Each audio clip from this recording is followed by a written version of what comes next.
5. It's a Saturday and we've just kind of woken up. It's soon time to pack down the tent and get walking towards Coleraine, and after that we'll go to Dungiven. Tess is just having a breakfast in the background there, can you see, and yeah, we'll be leaving in about 10 or 15 minutes. So we're all packed up. It's now about 8:30 and we're leaving about an hour later than we'd initially planned. We've got about 4 miles walk to Dungiven, where we'll go and stop and find some breakfast before another 17 or 18 miles to do after that. But all being well, we should still get into the campsite between 6 and 7 p.m. The overall elevation profile of this walk is pretty flat, with a slight hill into Dungiven. We're going to be walking on a mixture of minor roads, the occasional main road, and then we're going to be going through forests and joining the Ulster Way towards the end, which is something to look forward to. So we carry along this road and we're getting passed by very few cars and the occasional horse box, and it's quite nice. The rain's due in about 5 minutes and we're 2 miles still outside of Coleraine. Last night was a pretty good night's sleep. I guess the only difficulty was that I misjudged how many layers I needed to wear inside my sleeping bag, so it got a little bit chilly. Well, here we are, about to cross the ring road into Coleraine. Coleraine means nook on the fens, and there's a population of about 24,000. It's 30 miles from Londonderry, and it's actually the county town of the county of Londonderry, and it's 55 miles from Belfast. It sits on the River Bann, and there are 2 famous bridges that cross the river, and it's one of the reasons why I can't walk around the coastline to get where I want to be, because, just crossing this road here nice and quickly, the River Bann's first crossing inland is at Coleraine, so that's why we're going this way. So here we are on the outskirts of Coleraine, and we're in a section of the map where the OS map has just got a big grey square. It's like they're not really bothered to map this area, so I'm trying to find myself a way through so it doesn't involve like going on 3 sides of a square, and instead lets me cross some of this lovely grassy land that it's going to have a run in. But maybe it will result in having to backtrack a little bit. I think it's worth a shot. It's early in the day and nicer than just walking on roads, and there are these kind of little paths everywhere, so maybe we can find a way through. So yeah, we've found a nice way through this, I think it's called Cornfield Project, and there's all these gym equipment which I will not be using at the moment.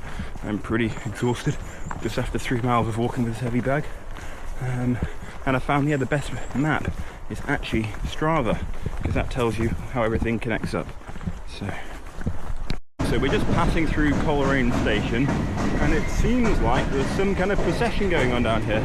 I'm not quite sure what they're protesting for, but I think we'll probably catch them up. Hope that train's not going to come and head on to me.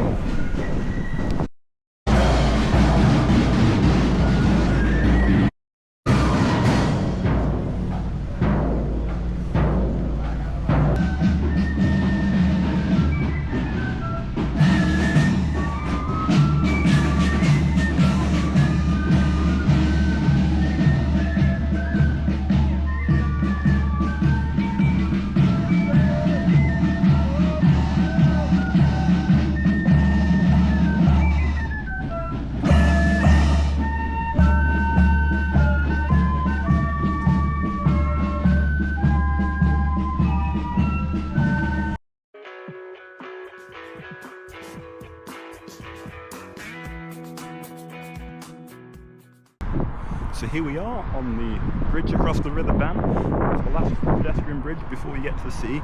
Just in the distance you can probably make out the railway bridge, the blue one. Anyway, we're crossing over and heading on to Dungiven.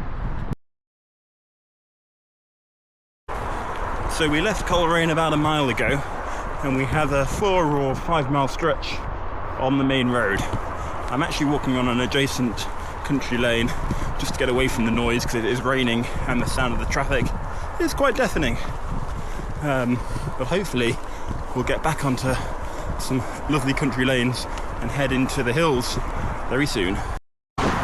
Welcome to McCosquin village, founded by the Merchant Tailors Company in 1622 during the something of Ulster.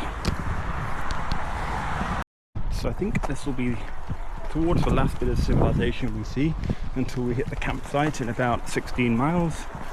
There seems like to be some kind of fair and a match on. You can hear the shouts and screams of athletes. So yes, after this, nothing really for 15-16 miles. First sign we've seen of Dungiven. Across this fairly busy road.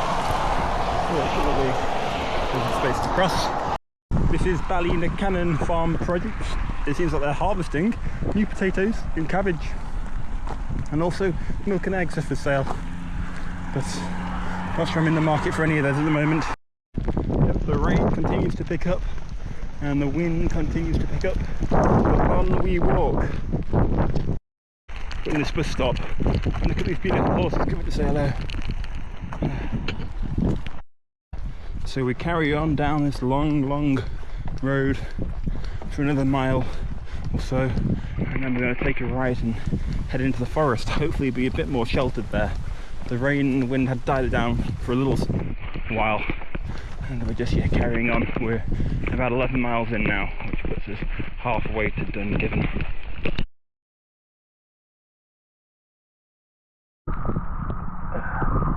We're right in the heart of farming territory now. Hello! As you can see, we're a little bit wet and bedraggled, but we've come off the main road, now on the side roads that should lead up into the forest. It says it's a dead-end road, but I'm hoping I can find a way around, and it'll be a bit more fun than being on the B roads all the time. So, let's see how we do.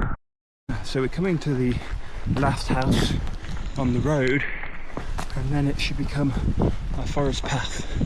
And we'll go into the forest, maybe half a mile, and then try and find some shelter to eat our sandwiches and maybe dry off a little bit.